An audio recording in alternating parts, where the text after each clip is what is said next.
उसकी पत्नी गोरी कौवी हर समय किसी न किसी शरारत में लगी रहती। उसका पति कालू उसे समझाता रहता।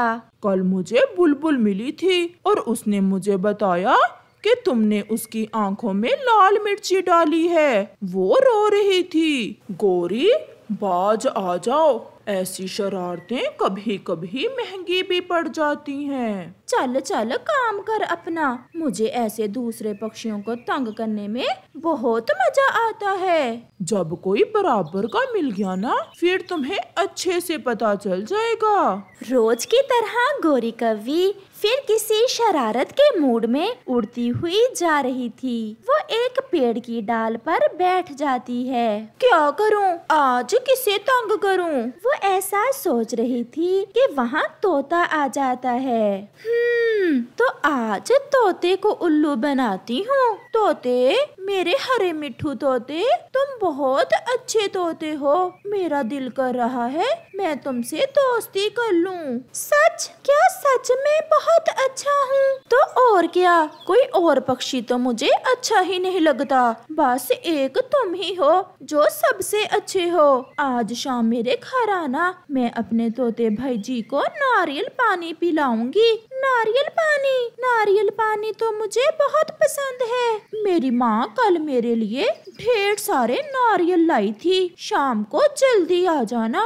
फिर क्या था, गोरी कौवी घर जाकर करेले का जूस निकालती है और उसे एक खाली नारियल में डाल देती है। तोता भी नारियल पानी पीने के शौक में कुछ पहले ही आ जाता है। आ गया मेरा हरा भाई जी। गोरी, नारियल पानी कहाँ है? मैंने सुबह से पानी तक नहीं पिया। जल्दी से मुझे नारियल पानी दे दो। ले भाई तोते, मैंने अपने भाई जी के लिए नारियल पानी तैयार कर रखा है। तोता तुरंत वो नारियल उठाता है और एक बड़ा घूंट भरता है। छी, मैं मर गया। गंदी गोरी, तुमने अच्छा नहीं किया मेरे साथ। इसमें तो करेले का रस डाल रखा है तुमने।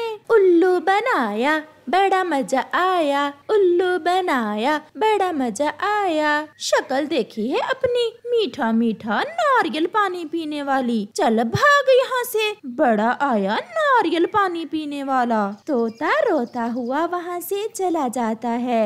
तोते भैया, क्या हुआ? आप रो क्यों रहे हो?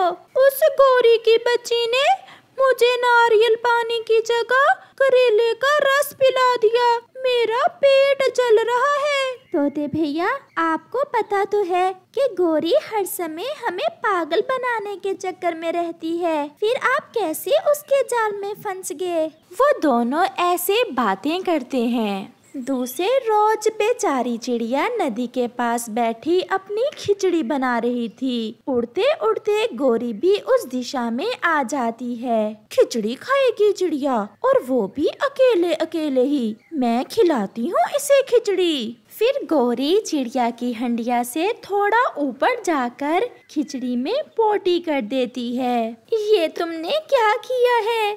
मेरी सारी खिचड़ी खराब कर दी तुमने। अब खाकर देखो, स्वाद और भी बढ़ गया होगा। ऐसा कहते हुए गोरी वहाँ से भाग जाती है और चिड़िया बैठी रोती की रोती रह जाती है। चाचा जी, मुझे ऐसी गलेल दो जो दूर तक मार कर सके। इस गलेल की रबड़ बहुत अच्छी है और सीधा निशाना लगता है इस गलेल से। अब मैं देखूंगा कि वो गोरी मुझे कैसे तंग करती है। कबूतर बर्गर वाली दुकान से एक बर्गर लेता है और बड़े पेड़ पर बैठकर खाने लगता है। ये तो बर्गर की खुशबू है। कोई मेरे आसपास में बर्गर खा रहा है। मैं खिलाती हूँ उसे बर्गर। ये सोचकर गोरी खुशबू के पीछे पीछे उड़ती है और सीधी जाकर कबूतर से बर्गर छीनकर भागती है। कबूतर तो पूरी तैयारी में था। वो अपनी गुलेल चलाता है और हाय मर गई रे, हाय मर गई, ये क्या मार रहा है? कबूतर दूर बैठा ही मुझे कुछ मारे जा रहा है।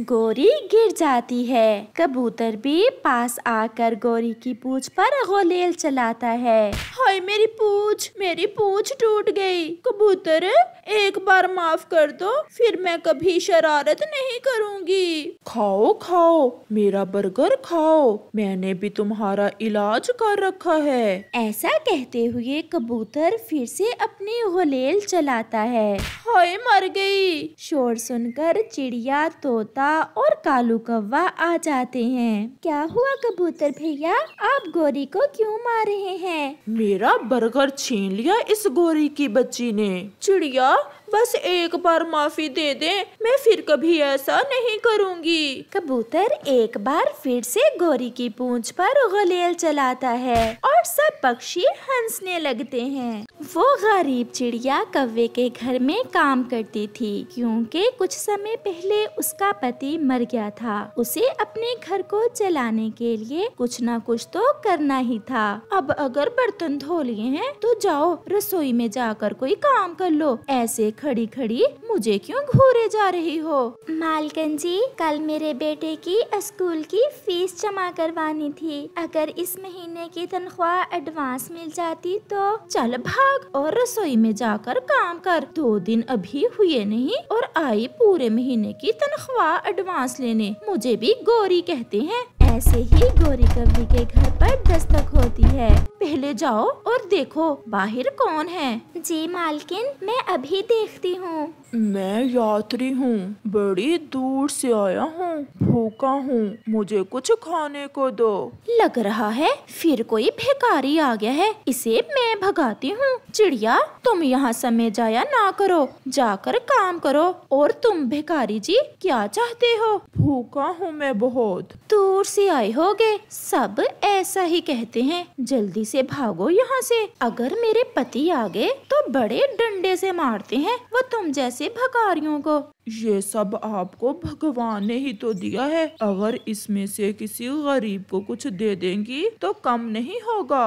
तो फिर तुम भी भगवान से ही मांगो। जाओ, मेरा दिमाग खराब ना करो। गोरी घर का दरवाजा बंद करके चली जाती है। इस जंगल के तो सारे पक्षी ही ऐसे हैं, मुझे अपनी जादुई शक्ति देने के लिए कहीं और जाना होगा। शायद यहाँ कोई भी अच्छा पक्षी नहीं है।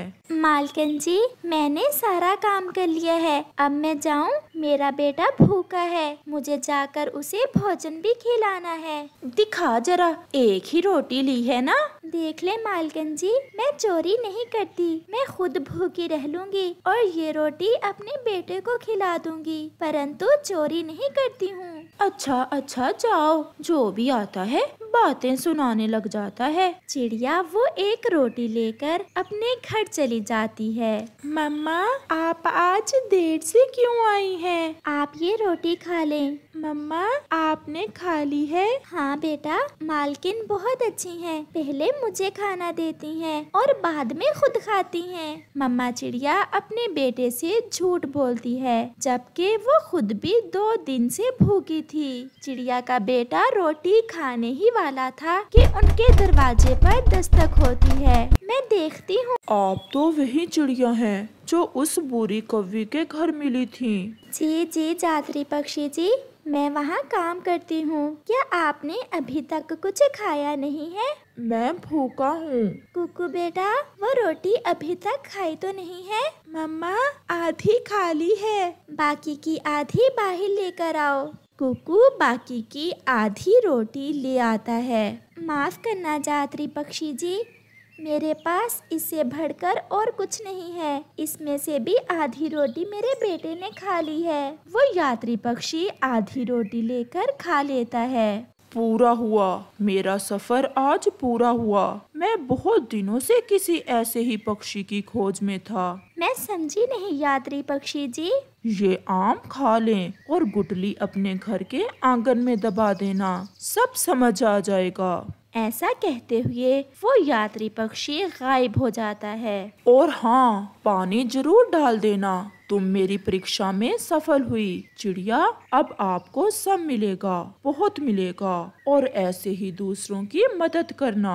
ये सब क्या था कुकू? मुझे तो कुछ समझ नहीं आया। मम्मा, मैंने किताबों में पढ़ा है, शायद ये कोई चमत्कारी पक्षी था, और ये जो आम है ये भी कोई चमत्कारी आम है।